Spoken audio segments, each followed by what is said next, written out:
Joining us now to talk about the ramifications is IBM Chairman and CEO Arvind Krishna, who is at IBM's Think 2026 conference in Boston. How many people are there, Arvind? A lot of people coming to see you. We got almost 10,000 people, had a keynote this morning, room was packed, had all our partners here yesterday, and room was overflowing. So it's great to see the interest and the excitement. Well, 10,000 people, that's got to be a record. Unbelievable. Arvind, you're revealing all kinds of AI-related innovations at this Think conference that we definitely want to hear about. It's happening at the same time the Trump administration announced today that Google, Microsoft, and xAI have agreed to hand over their new AI models to the government before releasing them to the public so that the government can evaluate the national security implications. How does giving that kind of control to the government sit with somebody like you as the CEO of a company that's constantly innovating? Look, this is always the balance between innovation and safety. As long as they're going to do their judgment quite quickly, within a few days or a few weeks, I think that this serves everybody very well. If it turns into a bloated bureaucracy, that would not be so good for us to win the AI race. That's a great point. I mean, some would cheer government oversight of AI as much needed regulation, but is it a slippery slope where the government might expand the early reviews from frontier AI models to government intervention, I don't know, into innovations IBM is making for enterprise? Look, I think we live in a regulated world, and that is good to have the guardrails around innovation.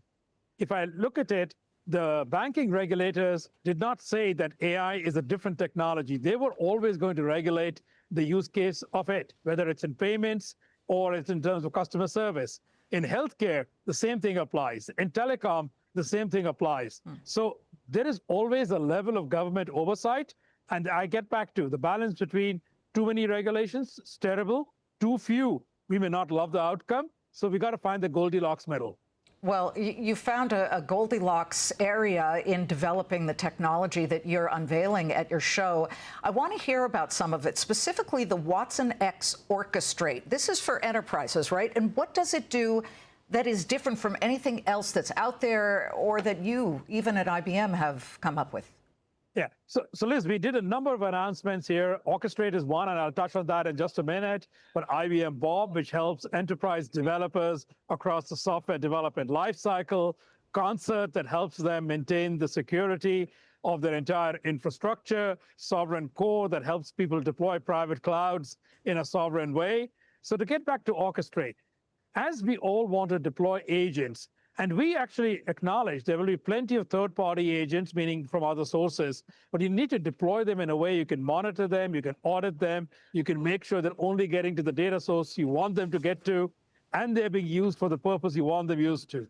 Orchestrate helps you orchestrate all of your agents, whether they're from the outside, they're third-party inside, or they're your own developed agents, and that really gives the enterprise and the CIOs and the CTOs control over the AI infrastructure, and also gets the real-time data, because that is how you unlock the value of AI, and it makes that available to these agents. There are so many companies out there that are technologically very advanced who are rushing to create all kinds of AI agent opportunities for businesses, for enterprise. So the competition is rough and tumble at this point. I mean, think about it, Arvind. You've got Allbirds, a shoe company, converting to an AI infrastructure type of company. I mean, I've had people say, wait, what? It's a real land grab here. So how do you at IBM make sure that you're getting your products in front of these companies before the other guys do? We'll win on the basis of our incumbency, the fact that we could bring 10,000 people to this conference and they want to hear about our products. Behind me, you can see them interacting with our engineers and our sales teams and learning about the products. That's one advantage for us. Second, people will run. That doesn't mean that they've actually done anything that is of real value to an enterprise.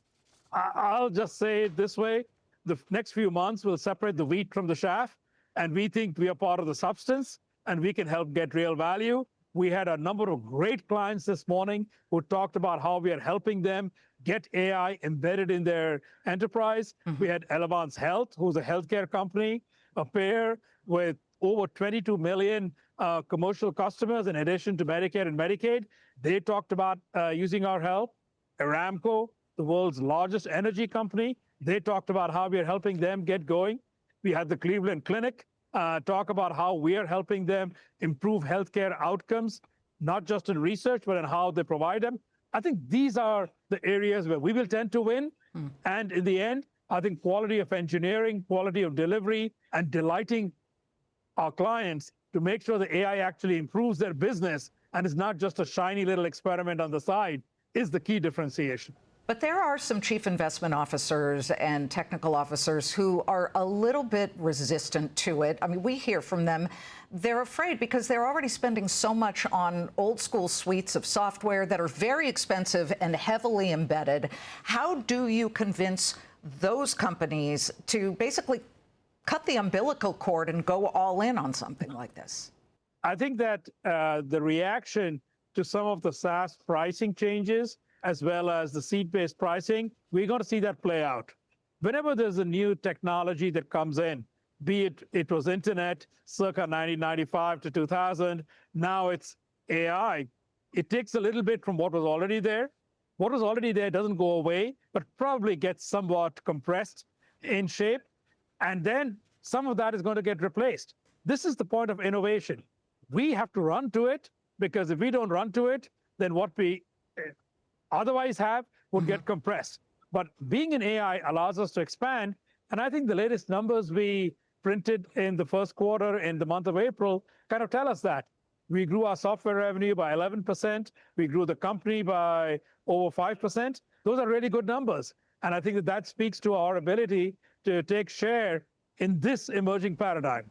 You guys have not been immune to the panic that swirls around these headlines that every single time somebody comes out with something new, and I'm thinking Anthropic and the Claude Code tool, because February 23rd, that happened. You guys were not immune to it. Your stock got hit because this Claude Code tool basically showed that it could update old computer systems and provide a computer language that would be perhaps, I know your reaction here, but you got to tell investors and this investment audience that you're talking to at the moment about why something like a new development from Anthropic isn't going to derail IBM. The day that the Claude Code blog on COBOL was written, we were down 13%. We got a lot of it back over the next 3 weeks. So this is going to go in sort of all directions, I think, for the next year or two, until people can figure out who are the winners. But at the end of the day, if enterprises get value from our software and our infrastructure, and we have revenue growth, and we can get market share, then this is, to me, short-term or mid-term noise to some extent. And in the end, the real numbers will tell the story. I think the bigger story is that software multiples as a whole have come down. And we are certainly not immune from that. I'll acknowledge that. And if those multiples come down, then maybe that's an opportunity for us to be opportunistic in the market. Well, I'll tell you, you got a lot of people, 10,000 of them, waiting to see all the developments at IBM at the Think Conference in Boston. And one of those 10,000 is Diplo the DJ. How cool are you guys? It is, and a lot of excitement also on our quantum technologies. We just announced last night that Cleveland Clinic did a lot of great work, and they are now analyzing a 12,000 atom protein, trypsin, using quantum computing.